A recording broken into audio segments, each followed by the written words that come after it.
everybody, what's going on? I'm Brian Taylor. So today we're going to be talking to you about the best tree that you don't need to grow here in Arizona, and that is the mesquite tree.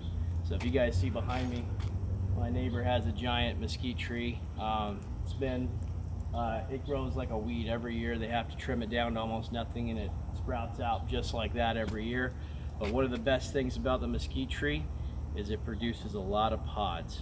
So in today's video, we're going to be talking about what you can do with these pods. What we do with them is we mill them and we turn them into mesquite flour that can be used for baking, can be used to replace regular flour in some situations. There's a lot of recipes online that'll show you what you can do with mesquite flour. We're basically showing you how to make it. So the first tip is when to harvest. So in the Sonoran Desert, we have hundreds of thousands of mesquite trees. They just grow naturally here. They sometimes look more bushy than tree-like because they're not pruned to look like a tree out in nature. What we do though is we go and we collect them. The best time to collect mesquite trees, and really the only good time to collect them, is the month of June. The reason for that is July and August, the monsoon season hits. In the monsoon season, we have heavy rains, which then let a lot of bacteria and fungi and other nasty stuff grow inside these pods, and that ruins the pods for us to be able to use to make flour out of. So the only real time to harvest is the month of June. So it has all the summer heat, but not any of the monsoon winds. So before you go out and just start grinding these down into mesquite flour, you need to heat them up. So you can do one of two things. You can set your oven on the lowest possible setting. Our house, it's 175 degrees. You can do that for about 4 hours. It'll kill any bacteria or any of the nasty things that you don't want growing inside of your pile of flour. Or I have a hack for that as well. So just doing a little quick Google search of how hot cars get in Arizona during the summer. Cars can get between 130 and 190 degrees. So what I did is I had my boys go and collect this Home Depot pod, a bucket full of the pods. This will probably create about 4 pounds of mesquite flour, one Home Depot bucket. So if you want, you can have your children or yourself go out and just collect a bunch of these and buy a Home Depot lid and seal it, and then you guys can make the flour throughout the year. You don't have to do it all at once. So what we're going to do with this particular bucket is we're going to come over to my car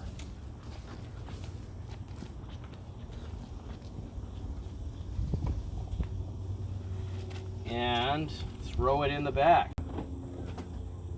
So we'll just throw it in the back here, leave it there. We'll leave it there for a couple days, and then I'll show you what we do after that. But that'll heat it up, kill all the bacteria, and allow us to be able to have some healthy, safe mesquite pods to grind down. Fortunately for us though, we've already done this step. So we'll go ahead and stop. We'll show you inside what we're gonna do next. All right. Hi everybody. It's been a few weeks since I made the initial post on harvesting the mesquite pods. Life got busy, wasn't able to do it, but the nice thing about harvesting the mesquite pods in June is that we were able to keep them out of the moisture and the humidity. Today is July 12th. It's a very hot day, but the humidity and moisture is definitely going up outside, and that's going to cause more humid conditions that could make the bean pods spoil. So what we're going to do now is we're going to show you how that we turn the bean pods into mesquite flour. So things that you're going to need. You're going to need a sifter. So this is like a pasta strainer, and we're going to use that. And then I'm just using a clear bowl. You can really use any kind of bowl, just clear so that you guys can see it. You guys could technically use any kind of blender or food processor, but I like to use this NutriBullet. So if you have a Magic Bullet or a NutriBullet, these things work great for this. The nice thing is if the blades do end up going dull and sharp because of what we're doing, this replacement piece is only $12. So you can end up getting a replacement piece for only $12, not burn up a nice blender So if you have one of those, I recommend using it. So we also have a Home Depot bucket here, filled to the brim with mesquite pods. So we are using these, and we'll go ahead and start. We're going to try to just get the trimmings. May, you want to come join us?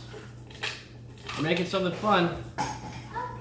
So we're putting these in the NutriBullet. And these are actually the native mesquite pods. The ones that we got last time were from our neighbors across the street. Yeah. So these are a little bit longer and skinnier than the ones that we got from our neighbor's house. So we're not gonna overfill it because we want to leave it some room to be able to grind and move around. So after this little handful, we'll be done with this group.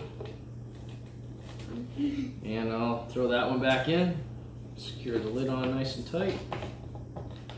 All right, come over here, camera. Let's take a quick look at watching this kind of pulse, and it's gonna get loud. I like to give it a little break.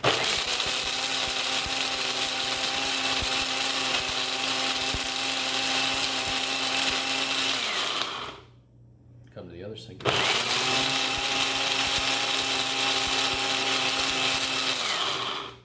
Now you're never gonna get 100% of the chunks out of this, but I'll have the camera come around this side and I'll show you what we do. So we take the lid off.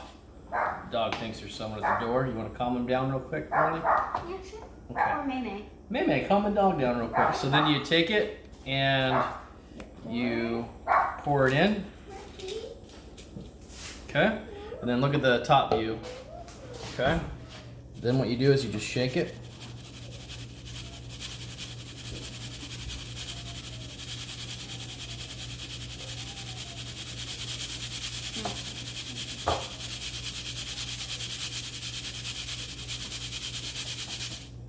Okay, so now we just have the shuck from the bean pods and from the husk of the pod itself. We're just gonna throw those out, or you can put them in your compost. Does any part of the pod get into the flour? Small parts probably do get into the flour, but it's mainly breaking this up. So come take a look close at here. So this is actually the flour. So that's the flour that we got out of one of them. So I want you to take a little pinch. It tastes like sugar. Try it, Harley. I never tried it. Just a little pinch. It's sweet, huh? Mm-hmm. So we've made pancakes with this flour. We've made, we're gonna try to make some cookies and some other recipes. Basically, you can't just have it be a complete substitute for white flour. So what we do is we mix it with coconut flour or any other type of natural flour that's gluten-free, just to kind of supplement it, and it does give it a sweet flavor. So you saw we got quite a bit of flour just out of one scoop. So we'll pause and we'll show you how much flour we get out of one Home Depot bucket. All right, we'll be back in a minute. Thanks. And we thought we'd show you guys the assembly line we created to make this faster. So Harley's doing the sifting, Jackson's doing the grinding, and I'm doing the filling. It's fast, so go ahead, Jackson.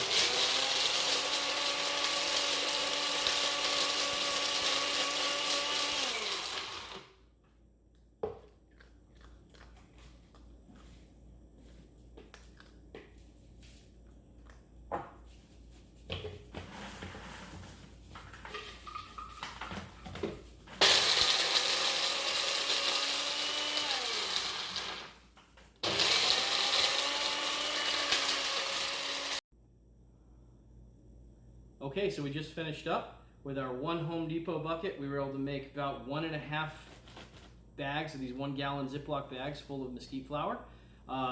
It's important to know that you're not going to need to eat all this at once, so if you want, you can just get those Home Depot buckets, fill them to the top, put the lids on them. They have the nice sealable lids, and then you can come out and make the flour whenever you need it. You don't need to do it all at once. Like I said at the beginning of the video, this particular tree is the one tree in Arizona that you don't even need to grow because they're everywhere. There's so many mesquite pods that just fall to the ground and go to waste every year. There's probably enough for everybody in Arizona to have multiple bags each, and everyone would still have an endless supply. So I encourage everyone to use some of the natural resources that we have in the state, and hopefully it'll turn out really well for all of you who give it a shot. It was pretty fun for us to experiment with this, and we're going to enjoy coming up with recipes to cook with it. So if you like our content, please subscribe, and we'll see you next time. Thanks. Bye.